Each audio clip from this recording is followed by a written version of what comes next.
મનસુખ માંડવિયા જીતા પછી પોરબંદર નથી ગયા એટલી વખત વિસાવદર આવ્યા. બોલો હવે આને તમે વિચાર કરો, જનતા મૂર્ખ. મને તો એમ થાય આની પર દયા આવે કે તમે યાર મૂર્ખ કેમ સમજો. અમે લોકો ઘઉં બાજરો ખાઈએ, ધૂળ નથી ખાતા કોઈ, બધાને બધી ખબર પડે, પણ મોકો આવે ત્યારે એમાં દાવ લે. જો ભારતીય જનતા પાર્ટી માનતી હોય કે અમારી પાસે 156 બેઠક છે અને બાકી બધા અમારામાં આવી ગયા છે, અને હવે આપણી પાસે વિશ્વની સૌથી મોટી પાર્ટી છે, તો સોરી, એને ખબર નથી.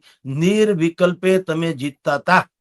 જ્યારે ગોપાલ ઇટાલિયા જેવો વિકલ્પ મળ્યો, લોકોને આશા જણાણી કે આ વ્યક્તિ ન ખરીદાય એમ છે, ન પીછેહટ કરે એમ છે, ન ડરે એમ છે, અને જનૂનપૂર્વક અને બિલકુલ તર્કબદ્ધ રીતે આપણા અધિકારની વાત ગૌરવપૂર્વક રજૂ કરી શકે એમ છે. ભીખ માંગવાની નહીં. મુખ્યમંત્રી આવીને બટન દબાવી જાય, અમને ભેટ સોગાદ આપી વિસાવદરની. અરે ભલા માણસ, તમે સમજતા કેમ સર? શેની ભેટ સોગાદ? તમે તમારા ખીચામાંથી આપો છો, તમારા પગારમાંથી આપો છો, તમારા જમીન ખોરડા વેચીને કઈ રોડ બનાવો છો, એટલે અમારો ટેક્સ છે.